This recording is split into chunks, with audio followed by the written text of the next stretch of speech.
Terpaksa menikahi pria angkuh. Bab 029. Aku ingin membencimu, tapi hatiku mengatakan kamu tidak sepenuhnya bersalah. Kamu juga sudah meminta maaf, juga sudah menjengukku di rumah sakit meskipun secara sembunyi-sembunyi, sudah mengatakan secara langsung berkali-kali jika akan bertanggung jawab. Apa aku yang jahat di sini? Gumamnya.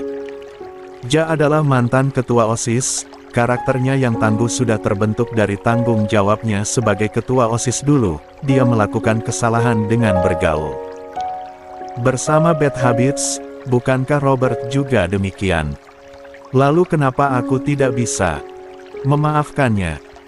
Dia bahkan rela dihajar oleh sepupuku itu demi menebus rasa bersalahnya. Apakah aku terlalu kejam?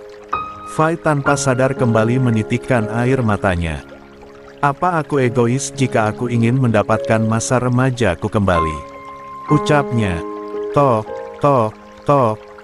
Terdengar suara ketukan lembut di pintu kamarnya. Ia buru-buru menghapus air matanya dan menyimpan HP-nya di balik selimut. Yai, keluar sayang, ada seseorang yang ingin bertemu denganmu, ujar sang mama. Begitu ketukannya di pintu mereda. Siapa ma? Seru Fai dari dalam kamarnya belum beranjak sedikit pun. Cowok, mama belum sempat tanya tadi, dia sekarang lagi ngobrol sama papa kamu di depan, samperin Gi. Ucapnya. Iya, baik ma. Sahut Fai membuka selimutnya dan merapikan rambut sekilas lantas keluar dari kamar.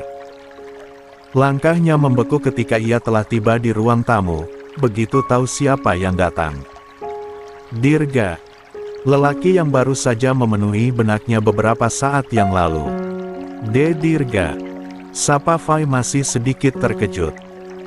Nah ini dia Fai-nya, ya udah silakan dilanjutkan ngobrolnya. Om ke dalam dulu, pamit sang papa. Oh om maaf tunggu sebentar, saya ingin mengatakan sesuatu pada om, cegah Dirga. Oh seperti itu. Ada apa ya? Sang papa bertanya-tanya sambil menatap Dirga dan Fai bergantian. Kedatangan saya kemari, saya ingin. Belum selesai Dirga berkata, Mama Lucia muncul sambil menghidangkan teh untuk Dirga. Diminum dulu tehnya, ucap wanita tersebut menyusul duduk di samping suaminya. Iya makasih tante, sambut Dirga, lantas dengan gugup menyesap teh tersebut sekilas dan mengembalikannya lagi ke tatakan di meja. Baiklah, lanjutkan tadi kamu ingin mengatakan apa? Tukas Papa Fai, sementara Fai sendiri yang masih berdiri di sana tampan merasakan sekujur tubuh mendingin seketika.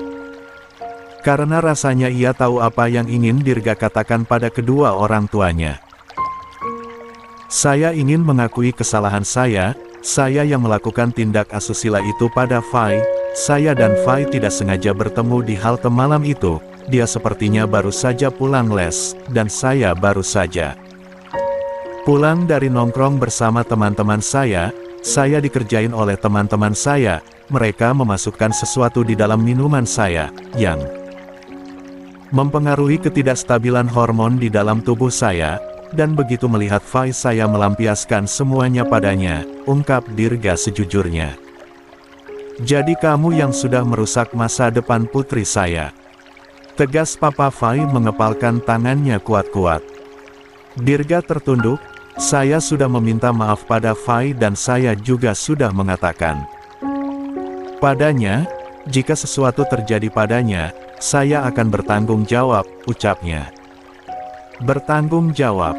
Ini tidak semudah itu. Kalian berdua masih terlalu muda untuk hal tersebut, bentaknya. Mama Lucia tampak berusaha menenangkan sang suami dengan mengelus lengannya. Saya minta maaf om, semuanya terjadi di luar kesadaran saya, dan saya tidak berniat kabur dari ini. Saya juga bisa menerima, jika om ingin mengambil jalur hukum, ucap Dirga begitu pasrah. Mama Lucia mengode dengan gelengan kepala pada suaminya, sambil dagunya menunjuk ke arah Fai. yang tatapannya hanya terfokus pada Dirga sejak tadi. Baiklah, jika kamu ingin bersungguh-sungguh minta maaf dan bertanggung jawab atas perbuatanmu ini, maka ajaklah kedua orang tuamu datang ke sini, menemui Fai dan kedua orang tua Fai ini, ucap Papa Fai menurunkan nada bicaranya. Ia mempertimbangkan juga kondisi psikis dari Fai. Saya akan melakukannya Om, ucap Dirga kemudian. Malam ini Saka berkumpul bersama teman-temannya yang lain anggota inti Sukit mereka sedang berpesta di markas mereka. Tampan Revan dengan headphone Yamge terpasang di lehernya. Sedang mengoperasikan turntables dari DJ Tools yang ada di hadapannya. Revan yang paling mahir membuat aransemen musik jedak-jeduk di kalangan mereka. Revan sesekali memutar-mutar beberapa tuning di papan kontroler tersebut sambil berjoget-joget dengan asyiknya sendiri menikmati alunan musik yang keluar memekakkan telinga di markas mereka sementara Irgi, Robert dan Saka sibuk meng-mix sendiri minuman-minuman dari botol-botol di hadapan mereka. Pikiran Saka sedang kacau saat ini, moodnya juga sangat buruk karena Sarah selalu menuduhnya yang tidak-tidak padanya. Saka adalah lelaki dengan gelar alkohol resisten. Artinya seberapa banyak ia minum, ia tidak akan pernah bisa mabuk. Dan gelar itu masih bertahan hingga saat ini. Makanya dengan cuek ia mencampurkan beberapa merek dari minuman mahal tersebut ke dalam slokinya secara ngawur tanpa takaran dan asal tercipta rasa yang menurutnya enak saja. Malam terus merambat naik, tak puas dengan sloki kecilnya Saka menenteng satu botol penuh menyusul Revan di balik DJ Toolsnya. Sesekali menghisap rokoknya, sesekali ia menenggak minuman setan tersebut begitu saja seterusnya hingga ia habis berbotol-botol. Sementara Irgi, Revan dan Robert sudah hangover diberserakan di sofa markas. Hanya tinggal dirinya saja, yang masih menghabiskan minuman-minuman tadi serasa perutnya membengkak karena sudah terlalu penuh. Ia melupakan satu hal, kondisinya yang tidak sepenuhnya fit akibat tulang rusuknya yang sempat cedera waktu itu, membuat resistensi alkohol di tubuhnya menurun. Dia mulai merasakan pusing malam ini. Saka melihat botol terakhir di atas meja juga telah tandas, minuman itu telah ia habiskan semuanya. Ia yang berniat untuk tidak pulang malam ini, karena besok hari Minggu dan mereka libur, beranjak dari kursinya meraih gitar yang tak jauh darinya. Ia mulai genjrengan memetik senar gitar itu dengan nada sembarangan karena kesadarannya perlahan menurun, kepalanya juga terasa semakin berat. Sakal, benarkan dugaanku. Kamu pasti di sini, ayo kita pulang, sebuah suara. Diiringi tepukan di pundaknya itu membuat lelaki tersebut menoleh. Ia melihat Sarah datang menjemputnya. Besok libur, gue pingin tidur di sini malam ini bareng mereka, ujar Saka. Besok memang libur tapi Seninnya kita ada ujian tryout, kata Sarah lagi sambil menarik lengan Saka. Saka menghempaskan cekalan tangan Sarah hingga gadis itu justru terperosok jatuh ke dalam dekapannya. Lo pulang sekarang, usir Saka. Kenapa? Saka kamu marah sama aku? Tanya Sarah lagi. Gue lagi muak sama semuanya. Tegasnya. Apa? Termasuk aku? Kamu muak sama aku? Tanya Sarah kecewa. Sarah melihat daun telinga dan mata Saka memerah. Ia tahu lelaki itu tengah mabuk saat ini. Aku minta maaf Saka soal kejadian siang tadi. Aku tuh sayang sama kamu, makanya aku nggak suka saat lihat kamu berduaan dengan Vania kayak tadi. Kamu ngerti kan maksudku? Tutur Sarah dengan sabar. Pulang yuk, Mama Ratna juga lagi khawatirin kamu, bujuk Sarah. Saka menghela nafas panjang, ia segera menyahut jaket yang tersampir di sandaran sofa lantas mengenakannya. Ayo, ajak Saka kemudian. Kemana? Katanya ngajakin pulang. Bentar aku posisiin tidur temen-temen kamu dulu, kasihan kalau kayak gini mereka pasti bertumpuk di sofa itu. Biarin aja, udah biasa mereka kayak gitu, cegah Saka sambil menarik lengan Sarah. Kok berani juga nyamperin ke sini? Tanya Saka kemudian. Emang harusnya aku takut? Kan ketua gengnya suami sendiri, jawab Sarah. Maksudnya, kamu nggak takut aku apa-apain? Tanya Saka dengan tatapan tajamnya. Diapa-apain gimana? Tanya Sarah mundur selangkah. Nggak perlu aku perjelas, kamu pasti maksud aku. Sarah berdiri was-was menghadapi Saka, lelaki itu memang tidak tampak teler seperti teman-temannya, namun kondisi seperti jauh lebih berbahaya. Kansa sama Sarah lo ini, masa mau aneh-aneh, gumam Sarah memaksakan. Senyumnya, yang sebenarnya dia sendiri tengah menyembunyikan kecemasannya. Iya, jawab Saka singkat dan cukup jelas. Biar istrinya ini, jadi istri penurut, ucap Saka sambil menunjuk-nunjuk setengah mendorong bahu Sarah. Tatapan mata Saka terlihat sangat berbeda, tidak ada rasa pengampunan di sana. Sarah berbalik badan dengan cepat, ia ingin berlari keluar dari markas Sukit. Namun, langkahnya kalah cepat dengan Saka yang segera menghadap langkahnya dan menutup pintu tersebut dengan cepat. Tanpa banyak cakap ia segera mengantongi kunci tersebut. Saka, sadar dong ini aku, Sarah. Jangan kayak begini, ucapnya sambil bergerak menghindari Saka. Lo yang udah bikin gue kayak gini. Dan gue capek tahu nggak? Ucapnya kasar.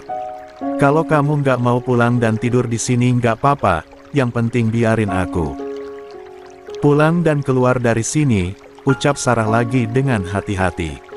Iya, gue akan tidur di sini. Tapi sama lo. Ucapnya cepat segera menggendong gadis tersebut dengan model karung beras lantas membawanya masuk ke ruang bagian dalam markas. Di dalam sana rupanya ada selembar matras santai dan juga satu set televisi. Mereka biasanya main PS bersama di ruangan ini. Saka menghempaskan Sarah ke matras tersebut, dan menendang pintu ruangan menggunakan kakinya hingga berdebam di balik punggungnya.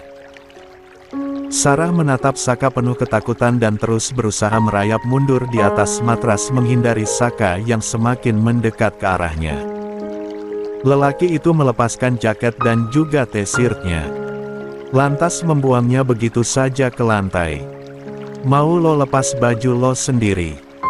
Atau gue yang robekin dan besok lo pulang gak pakai baju?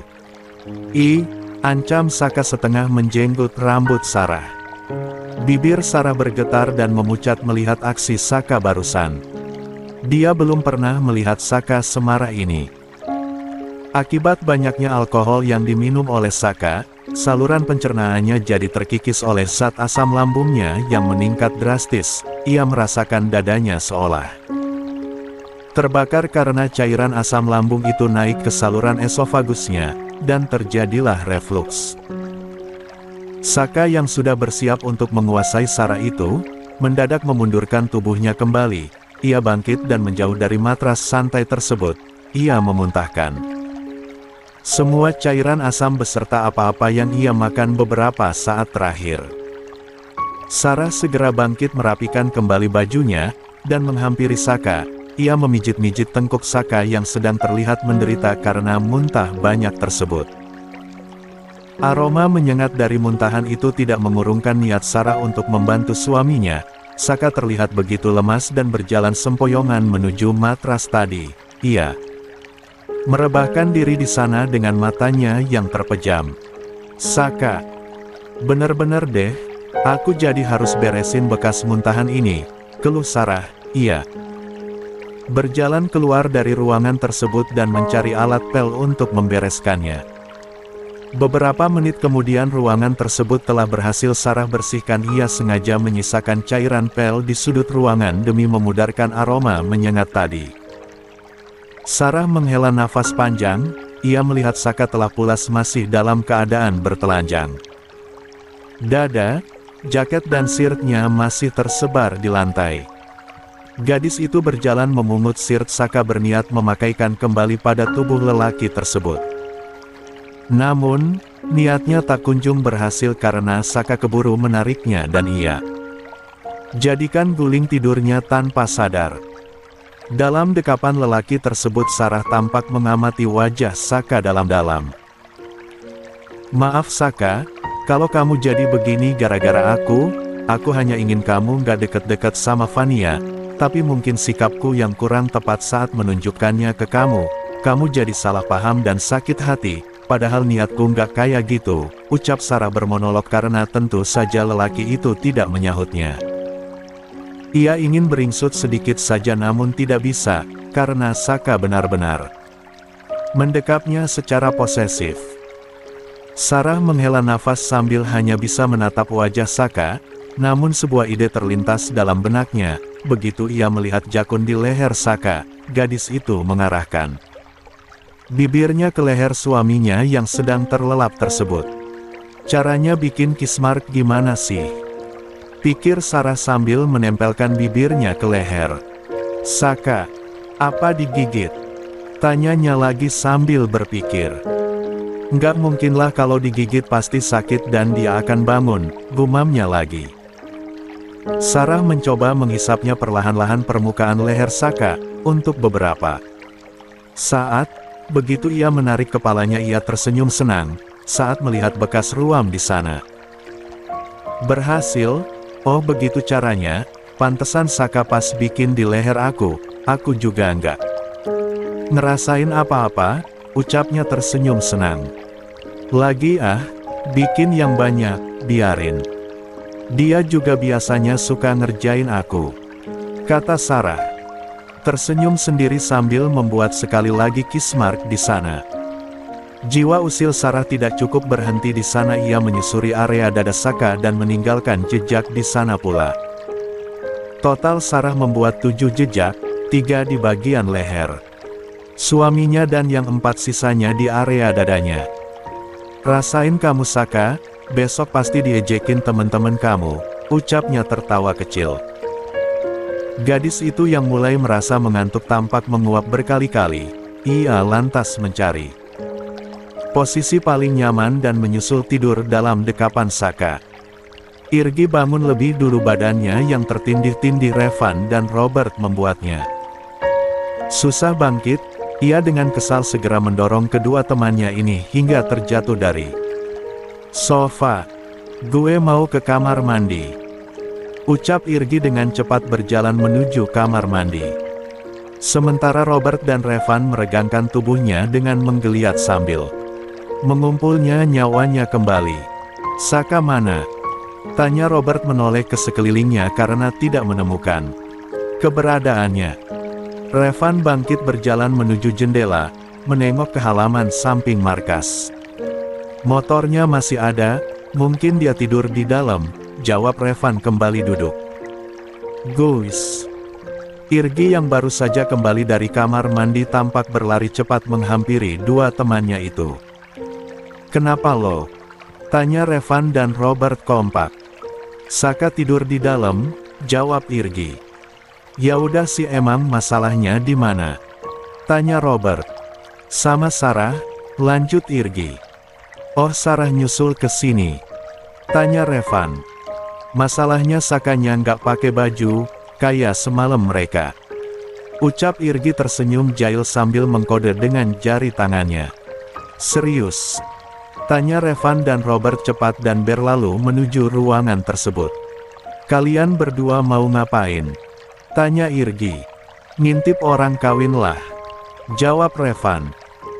Baru saja mereka tiba di depan pintu ruang tersebut tampak Saka membuka pintu dengan matanya memicing dan rambutnya berantakan. Sirtnya tersampir begitu saja di bahunya. Ya baru bikin bayi," sapa Revan. Saka berlalu menuju kamar mandi sekedar buat cuci muka saja. Di kaca kamar mandi itulah dia baru menyadari jika ia memiliki beberapa bekas kismark. Ia tersenyum tipis begitu tahu jika Sarah yang melakukan seperti itu. Semalam,